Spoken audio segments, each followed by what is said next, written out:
Question number 14 देखो, very important, छोटा सा क्वेश्चन है, डिफरेंट है कि इसने पूछा opposite vertices of any square are 5,4 and -3,2 then find the length. देखो इसने कहा लेंथ ऑफ डायगोनल, किसी वर्ग के सम्मुख शीर्ष, सम्मुख का मतलब होता है आमने सामने, ऑपोजिट, वो ये दे रखे हैं, तो इसके विकर्ण की लंबाई ज्ञात करनी है, डायगोनल की लेंथ। तो पहली बात तो ये है कि हमें ये पता है कि जो भी स्क्वायर होता है ना, उसकी चारों साइडें बराबर होती है, दोनों डायगोनल आपस में बराबर होते हैं। चारों साइडें, सपोज ये चारों भुजाएं और ये इसका डायगोनल।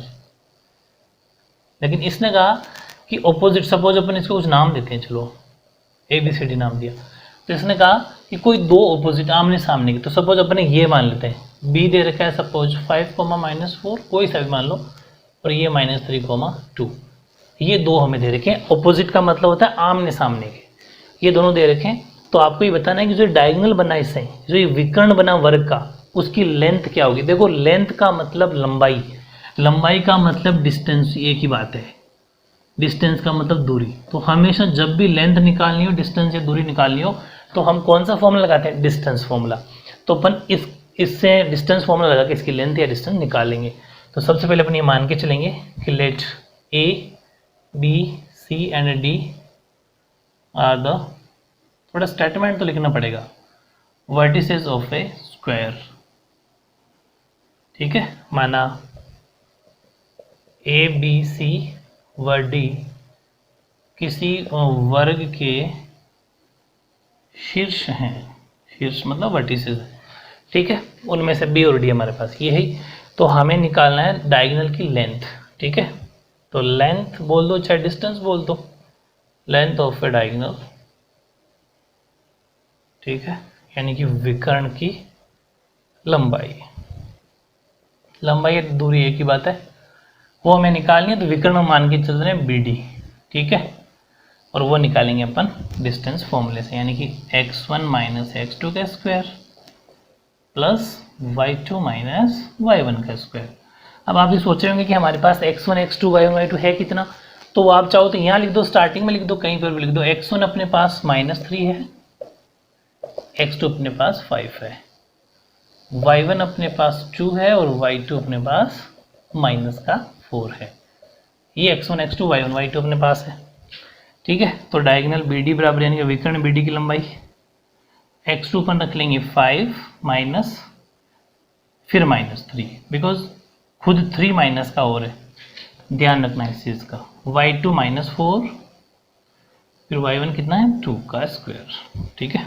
तो BD बराबर, पहले ब्रैकेट खोल लो, माइनस माइनस प्लस का स्क्वायर और -4 और -2 माइनस का 6 का स्क्वायर। तो BD बराबर 5 और 3 8 हो गया, तो 8 का स्क्वायर और -6 का स्क्वायर, वैस दैट इज। एक बार चलो फिर से लिख दो, स्टेप्स जितने लिखोगे इसमें कोई फर्क नहीं पड़ता। 64 प्लस -6 का स्क्वायर प्लस का 36, ठीक है, बिकॉज -6 × -6 प्लस का 36, और 36 और 64 आपको पता है 100 होता है।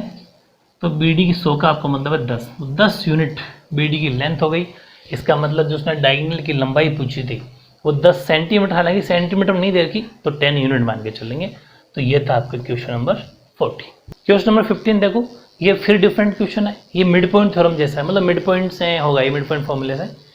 If coordinate of one and and mid point of a line segment are 4,0 and 4,1, यानी कि कोई एक रेखाखंड है, लाइन सेगमेंट है, सपोज ये लाइन सेगमेंट है, उसका एक सिरा, यानी कि एक एंड, वन एंड का मतलब कोई एक पॉइंट, एक सिरा, ये प्लस इसका मिड पॉइंट है, जो अपन मिड पॉइंट मानते थे बीचों बीच, वो ये दो दे रखे हैं आपको। मिड पॉइंट को बोलते हैं मध्य बिंदु, वो दे रखे हैं आपको। पहला सिरा तो दे रखा है 4,0, यानी कि एक एंड तो 4,0 दे रखा है, और ये दे रखा है आपको 4,1 मिड पॉइंट, यानी मध्य बिंदु। इसको अपन कुछ नाम दे देंगे वही AB और P, ठीक है। और फिर उसने कहा तो रेखाखंड के दूसरे सिरे, यानी कि find the coordinate of other and, other and का मतलब ये वाला हमें निकालना है। तो बहुत ज़्यादा सिंपल है, मेरी तरह सोचना कि यहाँ क्या होता है x1 और यहाँ क्या होता है x2, यहाँ क्या होता है y1 और यहाँ क्या होता है y2, ये अपन को पता ही है। और यहाँ कैपिटल X और कैपिटल Y होता है, M1 M2 में निकालना नहीं, इतना सारा हमारे पास है, ठीक है। तो अब अपन क्या करेंगे, let points are A 4,0, B x2, y2 and जो P है वो है 4,1। माना बिंदु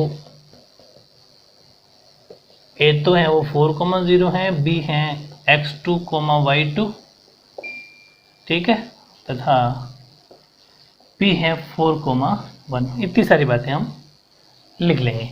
इसके बाद देखो हमें उसने कहा कि इसका मिड पॉइंट है P, और मिड पॉइंट का ध्यान रखना, मिड पॉइंट का एक फॉर्मूला होता है जो मिड पॉइंट फॉर्मूले के नाम से जाना जाता है। मिड पॉइंट फॉर्मूला यानी कि मध्य बिंदु सूत्र, ठीक है। मध्य बिंदु सूत्र होता है x बराबर तो होता है x1 plus x2 upon 2, coma y बराबर y1 प्लस y2 अपॉन 2। ये दो फॉर्मूले होते हैं अपने पास। अब हमारे पास क्या क्या है, अपने पास एक तो है x1 जो कि 4 है, x2 नहीं है तो x2 को आप x2 लिख लो, चलो एक बारी। फिर y1 0 है, y2 ही है। फिर कैपिटल X, मैंने कहा था ना यहाँ पर क्या, ये कैपिटल X और कैपिटल Y होता है, कैपिटल X है 4 और कैपिटल Y है 1। इतनी सारी चीज़ हमारे पास हैं। अब हमें निकालना क्या है, हमारे पास ये है x1 नहीं x2 निकालना है, y1 नहीं y2 निकालना है। तो इनके अंदर अपन वैल्यू रख देंगे मिड पॉइंट फॉर्मूले की। कैपिटल X की जगह रखो, कैपिटल X का मतलब है 4, तो 4 इक्वल्स टू x1 कितना, x1 प्लस x2, x1 कितना, x1 है 4, लेकिन x2 नहीं है तो x2 का x2 अपॉन 2 क्रॉस मल्टीप्लाई करवा दो। तो ये तो हो गया, पहले उसको लिख दो। चलो 1 को इससे किया तो 4 प्लस x2, फर्क कुछ नहीं पड़ता, इसको इधर लिखो वो कोई फर्क नहीं पड़ता, और 2 4 8, यानी कि x2 बराबर 4 उधर चले जाएंगे, 8 माइनस 4, यानी कि x2 बराबर कितना हो गया 4। चलो आधा आंसर तो आ गया, क्यों, क्योंकि मेरे को x2 चाहिए था, वो तो आ गया 4। फिर अपन रख देते हैं इसके अंदर y बराबर, y कितना है 1, तो 1 बराबर y1 कितना है 0 प्लस y2 अपॉन 2। इसका भी क्रॉस मल्टीप्लाई करवा दो, तो ये पहले लिख दो 0 प्लस y2, फॉर्मेलिटी 0 का मतलब कुछ नहीं है, 2 को उससे किया तो 0 का वैसे कोई मतलब नहीं है, तो y2 कितना आ गया 2। इसका मतलब जो मिड पॉइंट के कोऑर्डिनेट पूछे थे उसने, सॉरी वो अदर पॉइंट के, तो लिख देना हैंस या फिर therefore the coordinate of the second end point, जिसको अपन ने क्या माना था B, वो हो गया 4,2। आप हिंदी में लिख देना, अतः दूसरे शीर्ष के निर्देशांक B में 4,2 आंसर। तो इस तरीके से सिंपल सा क्वेश्चन, लेकिन मिड पॉइंट फॉर्मूले से होता है, तो ये भी डिफरेंट क्वेश्चन था, क्वेश्चन नंबर 15।